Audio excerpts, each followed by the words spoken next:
Kalamassery polytechnic കഞ്ചാവ് കേസിൽ 4 വിദ്യാർത്ഥികളെ കോളേജ് പുറത്താക്കി. മുറിയിൽ നിന്നും കഞ്ചാവ് കണ്ടെടുത്ത ആകാശ്, ആദിത്യൻ, അഭിരാജ്, അനുരാജ് എന്നീ വിദ്യാർത്ഥികളെയാണ് പുറത്താക്കിയത്.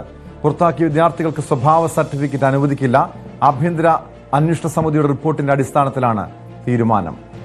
ആജ്ഞ രവീന്ദ്രൻ ചേരുന്നുണ്ട് വിവരങ്ങളുമായി.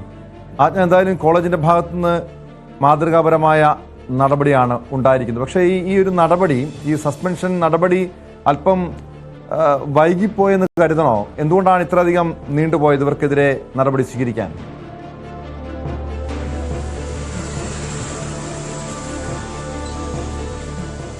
ഈ കഞ്ചാവ് കേസിൽ ഇവർ പിടിയിലാതിനെ തുടർന്ന് കോടതിയുടെ അനുമതിയോട് കൂടിയാണ് ഈ വിദ്യാർത്ഥികൾ പരീക്ഷ എഴുതിയത്. അതായത് ഈ കേസിൽ ഉൾപ്പെട്ടാലും വിദ്യാർത്ഥികൾക്ക് ഇത്തരത്തിൽ അവരുടെ എഡ്യൂക്കേഷണൽ കാലം പൂർത്തീകരിക്കാനുള്ള അവസരം നൽകണമെന്നൊരു സാധ്യത നിയമം മുന്നോട്ട് വെക്കുന്നുണ്ട്. അതുകൊണ്ട് തന്നെയാണ് ജയിലിൽ പോയിട്ടുള്ള ആളുകൾക്കും പഠിക്കാനുള്ള അവസരം നൽകുന്നതെന്നാണ് അത് കൃത്യമായി വിവക്ഷിക്കുന്നത്. അങ്ങനെയാണ്. അതുകൊണ്ട് തന്നെ ഇവരുടെ പഠന കാലയളവ് പൂർത്തിയാക്കാൻ കോടതിയുടെ അനുമതിയോടുകൂടി തന്നെയാണ് ഇവർ പരീക്ഷ എഴുതാൻ വന്നത്. പക്ഷേ കോണ്ടാക്ട് സർട്ടിഫിക്കറ്റ് ഇവർ നൽകില്ല, പോളിടെക്നിക് നൽകില്ല എന്നുള്ള ഒരു തീരുമാനത്തിൽ എത്തിയിട്ടുണ്ട്. അത് വിദ്യാഭ്യാസ സ്ഥാപനത്തിന് തീരുമാനിക്കാൻ പറ്റുന്ന ഒരു സാഹചര്യം കൂടിയുണ്ട്. കാരണം ഇത്രയധികം വിവാദമായിട്ടുള്ള ഒരു കേസ്, അതും പ്രത്യേകിച്ചും ലഹരി കേസ്, 1.9 കിലോഗ്രാം കഞ്ചാവ് ആകാശിന്റെ മുറിയിൽ നിന്നും പിടിച്ചെടുക്കുന്നു. അതുപോലെ 1.9 ഗ്രാം കഞ്ചാവ് മറ്റു കുട്ടികളുടെ മുറിയിൽ നിന്നും പിടിച്ചെടുക്കുന്നുണ്ട്. രണ്ടാമത്തത് ജാമ്യം ലഭിക്കുന്ന കേസാണെങ്കിൽ കൂടിയും 1.9 കിലോഗ്രാം എന്നുള്ളത് ജാമ്യം ലഭിക്കുന്ന വകുപ്പുമല്ല. ഇത്തരത്തിൽ വലിയ, അതായത് ഇതര സംസ്ഥാന തൊഴിലാളികൾ നിരന്തരം കഞ്ചാവ് എത്തിക്കുന്ന സാഹചര്യമൊക്കെ ഈ കേസുമായി ബന്ധപ്പെട്ട് വെളിപ്പെട്ടതാണ്. മാത്രമല്ല കേരളത്തിന്റെ വിദ്യാലയ സംസ്കാരത്തിലേക്ക് അങ്ങേയറ്റം കരുതൽ വീട്ടുന്ന ഒരു വെളിപ്പെടുത്തൽ കൂടിയാണ് ഈ കഞ്ചാവ് കേസുമായി ബന്ധപ്പെട്ട് പുറത്തു വന്നത്. അങ്ങനെ ഒരു സാഹചര്യം കൂടി ഇരിക്കുമ്പോൾ ഈ വിദ്യാർത്ഥികൾക്ക് നൽകുന്ന പരിരക്ഷ അല്ലെങ്കിൽ ഇളവുകൾ ഇത്തരം കേസുകളെ സാരമായി ബാധിക്കാമെന്നൊരു നിരീക്ഷണമാണ് വിദ്യാഭ്യാസ സ്ഥാപനത്തിന്റെ ഭാഗത്തുനിന്നും ഉണ്ടായിട്ടുള്ളത്. അതുകൊണ്ട് തന്നെയാണ് വിദ്യാർത്ഥികൾക്ക് കോണ്ടാക്ട് സർട്ടിഫിക്കറ്റ് നൽകില്ല എന്നൊരു തീരുമാനത്തിൽ എത്തിയിരിക്കുന്നത്, പോളിടെക്നിക് എത്തിയിരിക്കുന്നത്. അങ്ങനെ സാഹചര്യത്തിലാണ്.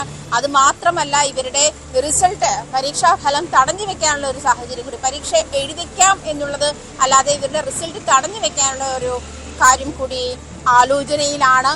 എന്തായാലും അങ്ങേയറ്റ അഭിനന്ദനാർഹമായ ഒരു നീക്കം തന്നെയാണ് പോളിടെക്നിക്കിന്റെ ഭാഗത്തുനിന്നും ഉണ്ടായിട്ടുള്ളത് എന്നാണ് മനസ്സിലാക്കേണ്ടത്. കാരണം ഇത്തരത്തിൽ ഉള്ള കേസുകളിൽ പെടുന്ന വിദ്യാർത്ഥികൾക്ക് വിദ്യാഭ്യാസ കാലഘട്ടത്തിൽ നേരിടാൻ പറ്റുന്ന ഏറ്റവും വലിയ ശിക്ഷകളിൽ ഒന്ന് തന്നെയാണ് അവർ എന്താണ് പൂർത്തീകരിക്കാൻ ഉദ്ദേശിച്ചത് അതിനുള്ള അവസരം നൽകാതിരിക്കുക, അല്ലെങ്കിൽ ആ ലക്ഷ്യം പൂർത്തീകരിക്കാനുള്ള അതിന് വിഘാതമുണ്ടാകും ഇത്തരത്തിലുള്ള കേസുകളിൽ ചെന്നപ്പെട്ടാൽ എന്നൊരു മെസ്സേജ് കൂടി നൽകുന്നുണ്ട് ഈ ഒരു നീക്കം എന്നാണ് മനസ്സിലാക്കാൻ കഴിയുന്നത് കേട്ടോ.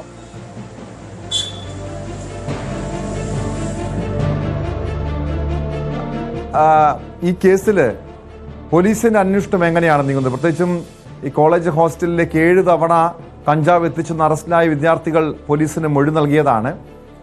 ഈ നിലവിൽ പോലീസ് രജിസ്റ്റർ ചെയ്ത ഈ 4 വിദ്യാർത്ഥികളെ കൂടാതെ കൂടുതൽ വിദ്യാർത്ഥികൾക്ക് ഈ കേസിൽ പങ്കുണ്ടെന്ന് പോലീസ് സംശയിക്കുന്നുണ്ട്. കാരണം ലഹരി ഉപയോഗിച്ചവരുണ്ട്. ലഹരി കാരണം ഈ 4 പേർ മാത്രമല്ലല്ലോ, ഇവിടെ നിരവധി വിദ്യാർത്ഥികൾക്ക് വേണ്ടി 2 കിലോയോളം കഞ്ചാവ് അവിടെ എത്തിച്ചെന്ന് വ്യക്തമായിരുന്നു. നിരവധി വിദ്യാർത്ഥികൾ ഇവിടെ ഉപയോഗിക്കുന്നുണ്ട്. അങ്ങനെ ഈ ഉപയോഗിച്ചവർക്കെതിരെ നടപടി ഉണ്ടാകുമോ, അതോ ഈ വിൽപ്പന നടത്തിയ, ഇടപാട് നടത്തിയവർക്കെതിരെ മാത്രമാണോ കോളേജും അതോടൊപ്പം പോലീസും നടപടി സ്വീകരിക്കുക?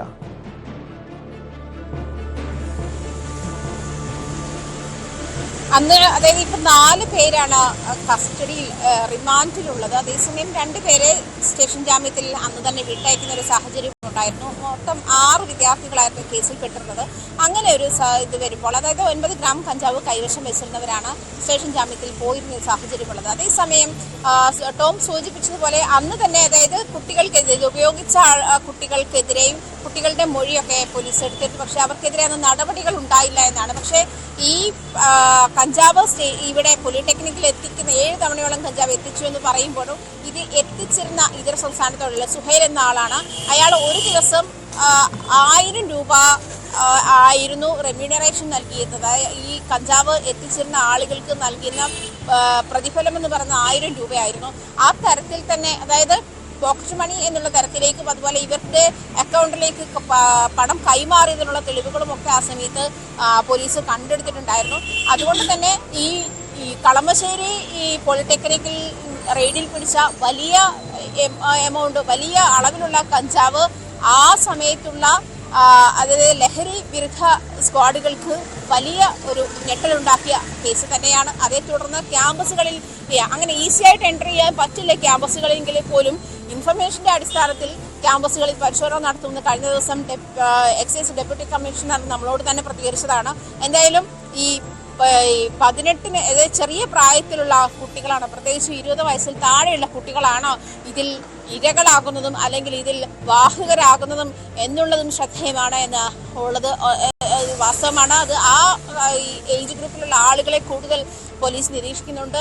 അതുമാത്രമല്ല, ലഹരി പരിശോധനകൾ ശക്തമാക്കിയതിന്റെ ഭാഗമായി ഈ ഇൻഫർമേഷൻ കിട്ടുന്നതിന്റെ അടിസ്ഥാനത്തിലാണ് ക്യാമ്പസുകളിലേക്ക് ഇവർക്ക് വ്യക്തമാണ്. ക്യാമ്പസുകൾ കേന്ദ്രീകരിച്ച് ഈ സംഭവത്തിന് പിന്നാലെ കളമശ്ശേരി കോളേജ് ഹോസ്റ്റലിലെ ലഹരി കേസിന് പിന്നാലെ ക്യാമ്പസുകൾ കേന്ദ്രീകരിച്ച് പോലീസിന്റെയും എക്സൈസിന്റെയും പരിശോധനകൾ തുടരുന്നുമുണ്ട്.